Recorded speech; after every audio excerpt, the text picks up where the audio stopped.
Hello everyone and welcome to a new episode of Youth Talk. Today we'll be talking about a very important topic, which is environmental issues. The youth today is very interested when it comes to the ecology and preserving what's left of our planet. And that's our topic for today with our environmental activist Nadim.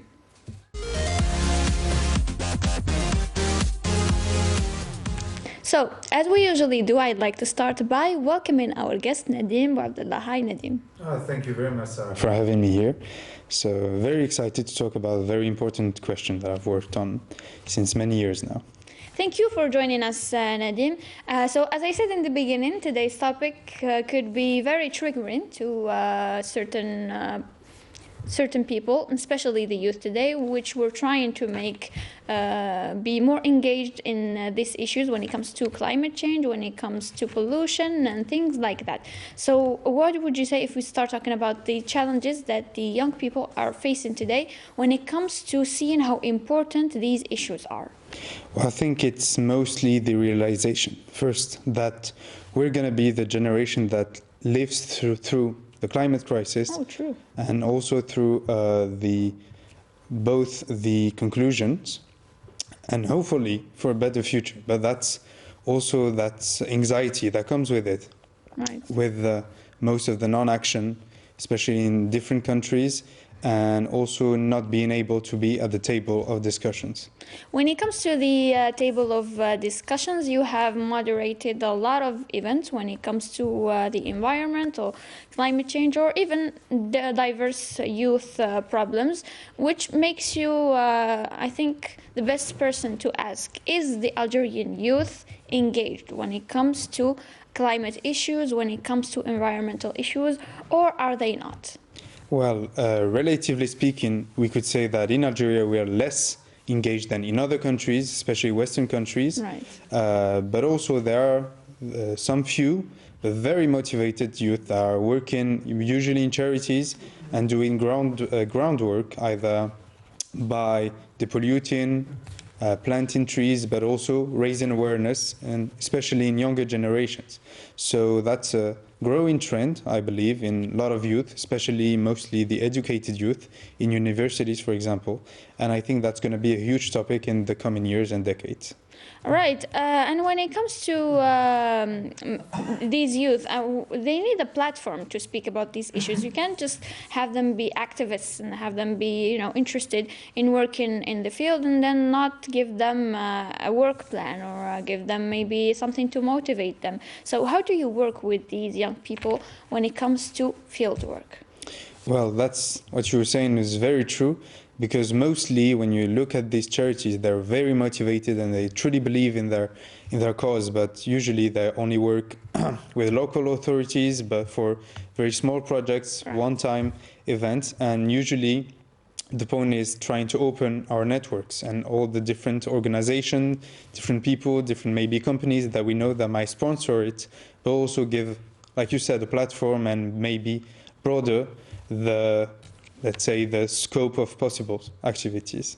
Right. And when you said in the beginning that we will be the generation that would live through the crisis and through the effects of climate change, I think it's important to discuss how does climate change affect our lives, let's say 20 years from now.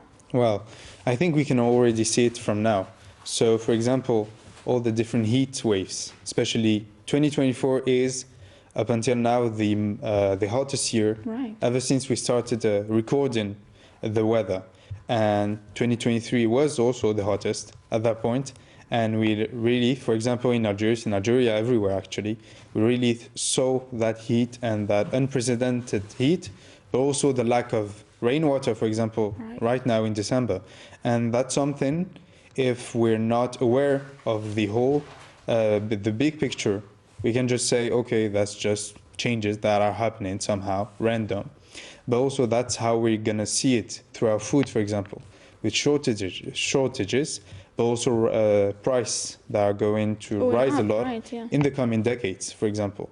And also that's not only about us, because it's a global trend. Issue, yeah. So, for example, we're going to have a lot of different citizens from neighboring countries, African countries, that are going to live through maybe a high desertification of the land. So basically, even people who were farmers for generations and centuries are going to have to leave behind the lands of their ancestors and mostly come to us, for example. Right, and it would be too dry to be farmed or maybe to be used, so there's no solution left here. Exactly, so there's going to be a lot of trends like these everywhere in the world. And for example, if you see something very far from us, so maybe we're not going to feel it, but for example, if you take the Tuvalu Island, it's in the Pacific, right, and it's maybe going to be the first island to literally disappear.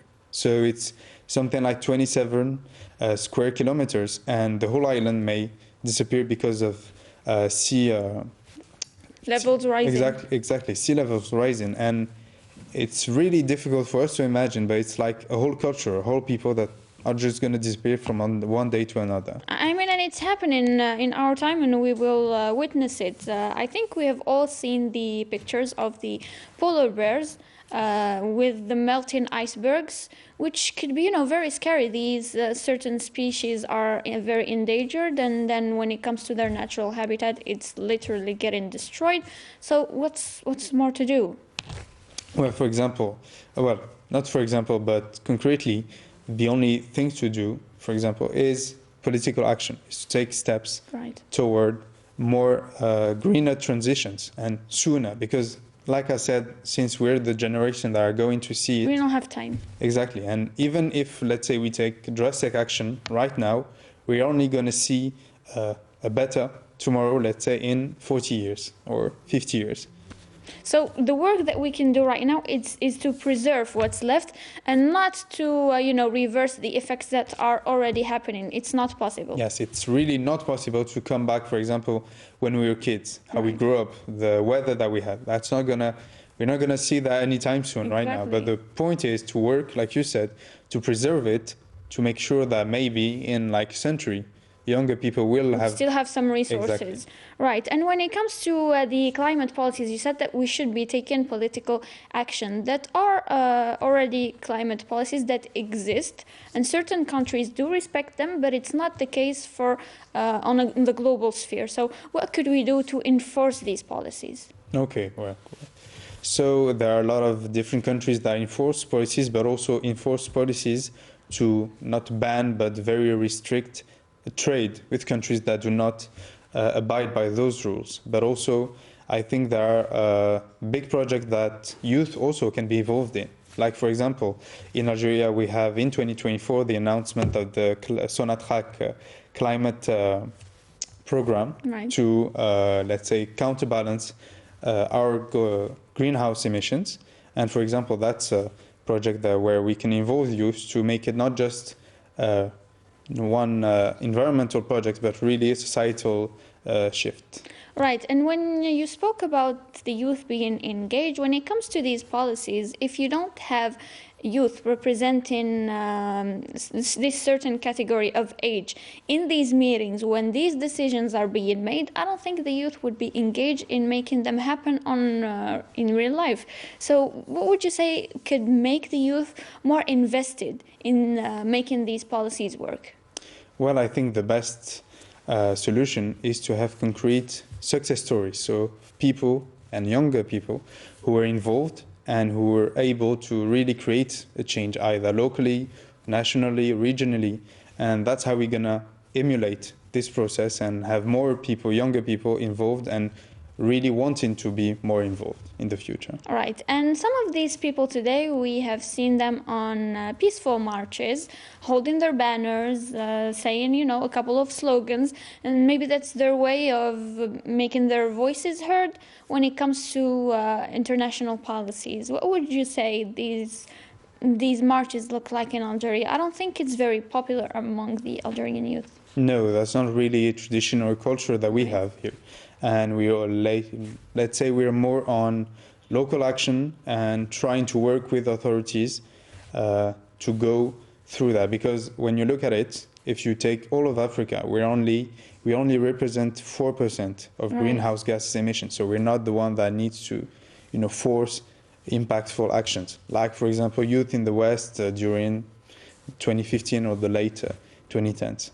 Yes, of course, especially when it comes to the younger generation today, they're using their voices on social media platforms. A famous example would be Greta Thunberg, I think her name is. She's very popular among the youth. Despite being very young, she has been present in international conferences. Would you say her being very outspoken on social media and in real life could maybe motivate some other young girls or maybe boys her age to participate in the fight against climate change? No, of course. That's why during the climate marches that happened around the world, actually, she was really a catalyst to show that even you can do it, even I can do it, and we can all do it, and we can all strive to do more and to be more involved and to held accountable. Okay, so if you were asked, Nadim, by someone who is interested in the fight against these changes that are happening to our planet, what would you say the key issues are that we need to be focusing on right now when it comes to environmental issues are? Okay, so you could say there are three major, if we could say it like that. So we have pollution, but not just pollution, but also circularity, how we treat our waste, and how we need to enforce that as soon as possible. Because, for example, having too much waste in our country is not something that's going to affect other countries, but it's going to affect us. That's because right. if we don't try to recycle at the basis, so in our houses, then we're going to, maybe in 10, 20, 30 years, we're going to have to wait like 10 days before our garbages can be taken, because there are going to be a lot of waste disposal to do. So that's one. We have also biodiversity preservation, and that's something we kind of learn at school, like desertification, Right. but usually not in a simplified version. in a very simplified and sometimes misleading way, because Right. this desertification isn't about the desert and the sand going toward us, but it's more like we said earlier, Green areas lands, becoming deserts. exactly, lands so being infertile and not being able to withstand life. So that's something we need to work, and we can work locally, Right. different aspects. And also climate actions. So being aware of our climate footprint and the actions that are taken, our way of life, and that we can't just go on and try to want to own more, to do more, to travel more, etc., but in a more meaningful way. You said something very interesting: own more, travel more, and do more. When it comes to the word more, I have learned a very interesting word. Thanks to the teenagers on social media, it's overconsumption. Overconsumption is a very big issue right now when it comes to our generation. There's always a new trend to follow. There's always a new shiny product that you should buy, a new product that could fix your life or fix your skin or your hair. So we find ourselves buying these products, and these companies are producing in mass. So when it comes to the environment, I don't think we see the effect that us buying these products continuously, even though we don't need them, actually, it's just an illusion that we need them, is doing to the environment. When it comes to clothes, fast fashion is now a big thing, so we tend to buy cheap pieces. The quality is very cheap also, so they don't last and you don't have them for a long time, and yet you keep spending money and buying more of those. And I think we should look at the effect that it has on nature. I don't know if you've seen the pictures in India and in where was it again? In India and in Bangladesh, where there are factories, and you could see, the extra fabrics, the extra materials being thrown around when it comes to these factories, and it's making, even the dye used on these clothes, since they are mostly synthetic, so it's plastic, you have to dye them with something. You can find it in the water, so it's polluting the water also. What would you say maybe a solution to this issue is? Especially that when you open your phone, you're automatically being influenced to buy something. Yeah, no, that's a very, let's say, youth topic, actually, overconsumption, because it targets youth, especially. Right. Usually when you see videos, for example, of people rearranging their fridge, doing a lot of different products, very neat, very beautiful. Aesthetically pleasing. Exactly. Yeah. But it's not something that you need. You don't need like 20 cans of the same soda, Right. or 20 cans of each soda, for example. And like I said, it's because we don't see the effects before our eyes. And once we have like garbages everywhere, and we start saying, oh, we're not educated or we're not civilized, but no. It's coming from you. It's coming from us. And one thing I think is to detach ourselves from consumption, but also maybe from people's opinion. And so, for example, if let's say I have 3 plants and they work in and they do their job, I don't need to buy 3 other because I need another color. Or also you could buy thrift, which is also... It has become very popular recently among the youth, right? Exactly. I think ever since 2018, 2019, there are a lot of people who do Instagram pages and selling either their products or people's products. And so you can kind of limit the impact, but it still has an impact. And also buying locally, because local fabrics, especially our handcrafted fabric, are better quality. Exactly, better quality. They're more durable, natural, and they don't pollute. Because like you said, for example, those factories usually in Asia, they both send chemicals in water that local people use for their drinks. So basically, literally polluting people's life, but also microplastics, which is something that we're going to have also to live with, because that's not something that's going anytime soon, and we mostly all have in our bodies right now. I think I've read something, I'm not sure how true it is, that it said that the amount of microplastics that we have today in our water can match up to arsenic in ancient times. So it's very polluted, where I don't think you can have a glass of water without having microplastics in it. Exactly, because I think right now in 2024, 2023, they found even in babies. So in embryos, they found microplastics. And mostly, for example, because in things we don't realize, but in our washing machine, when you wash your clothes, actually you're sending microplastics in the water, in our water. Right, yeah, and the chopping boards that we use for food, they're usually made out of plastic, which is why we always come back to the importance of buying traditional, local-made things. When we go back to our nature, we've never used shopping bags, plastic shopping bags. We have القفة, you take it, you buy it once in a lifetime, and it lasts you to generations, and you get to buy all the groceries that you need, no plastic bag in hand. When you just go back to the old ways, the way we did things, the Algerian way, I think it could be very interesting when it comes to environmentalists, right? No, of course, because for example, when you said about al-Qufa, why did we use that? It's because we didn't see shopping as a pleasure or as a hobby. It was a chore. It was a chore. So, like you said, you go in the morning, you buy what you need, and you already know what you need, and you take it back. Then you go on with your day. But for us, we also had the commodification in some way, that we want to buy everything everywhere, anytime we want, anytime we feel like it. And that's why, for example, we switched from glass bottles, for example, for soda, things we grew up with, which were normal. You take it back to the store and they fill it up, they give you a new one. It's how it works. And I think we should bring that back, right? Exactly. And to bring that back, we can't just rely on consumers just saying we want things back. We need both companies to do this extra step and taking this risk, because also people got used to just buying plastic bottles or even 1 liter, 2 liter. More convenient. Exactly. Yeah. And so we need to kind of re-educate ourselves. Right, and I think it's very important to pay attention to what you're buying and what you're supporting, especially when it comes to these big companies. So shop locally is our advice when it comes to overconsumption.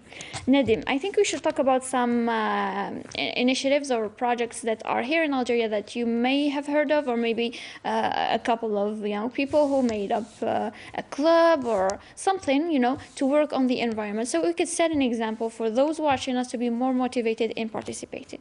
Okay, so for example, I could take one that is really growing a lot lately, especially this year. For example, the charity Felicartis, who's mostly in Algiers, and they do a lot of cleaning in neighborhoods, but they also plant trees, they raise awareness, especially in younger kids, and that's a very impactful and concrete effect of their actions.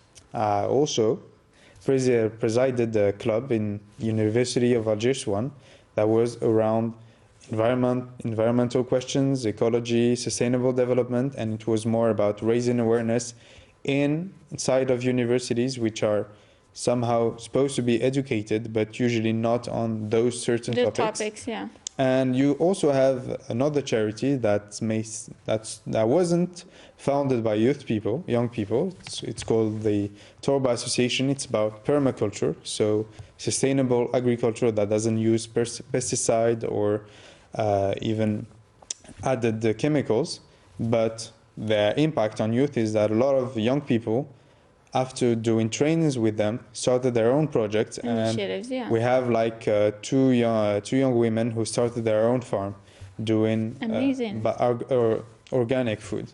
That's amazing. Yeah, I've been seeing actually a couple of different projects when it comes to organic food, cosmetics. You know, these young people who are freshly graduated, they are making up their own projects, which is very nice to see. You have said that these maybe older people are now setting an example for these youth, taking them in, teaching them how to do things, and then they can launch their own initiative. So how would you say the older generation and the new one can work together to help better our environmental issues, to not say eradicate it? Yeah, of course.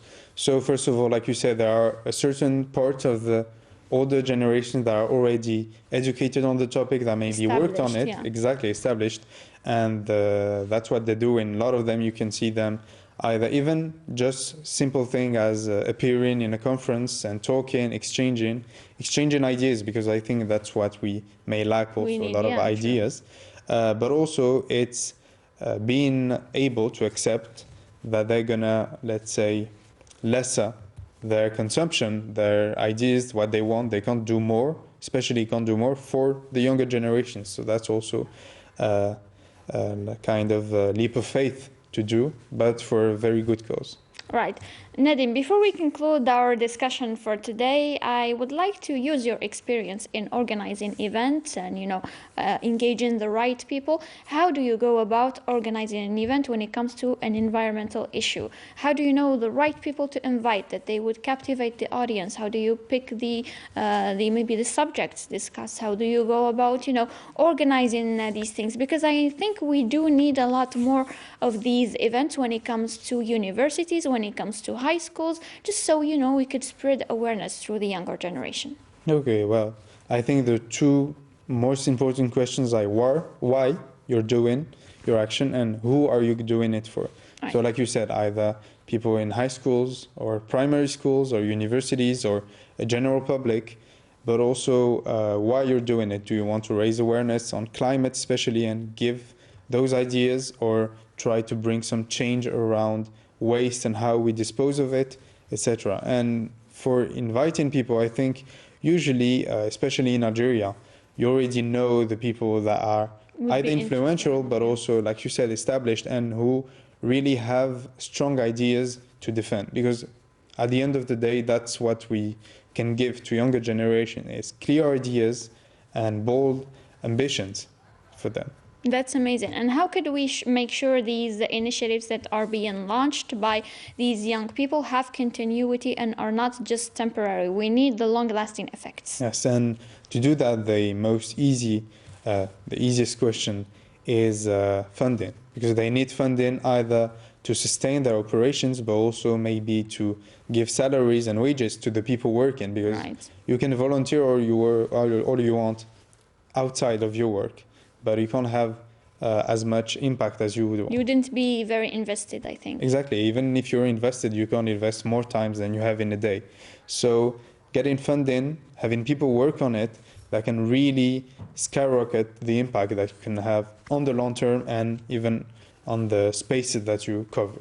So what you're saying is we need to find the right people with strong ideas, strong ambitions, and give them the funding and make sure the projects have continuity. Exactly.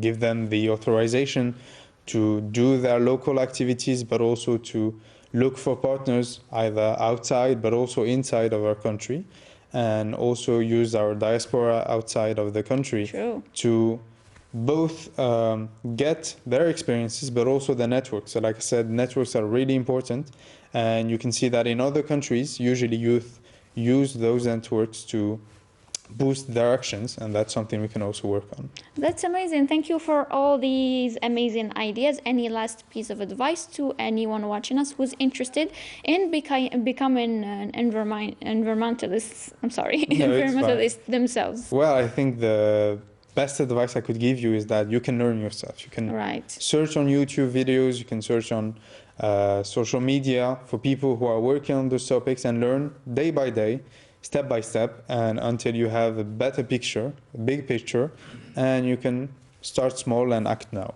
Thank you so much, Nadim. That's actually an amazing piece of advice. So stay educated, keep learning. And when it comes to environmental issues, always make sure you are being engaged, whether it is on the local sphere or maybe if you have the opportunity on international organizations. Thank you, Nadim, again. Thank you very much for having me. Our pleasure. Thank you, everyone, for watching. This concludes our episode for today. We have discussed youth engagement when it comes to environmental issues. See you in another episode with a new topic.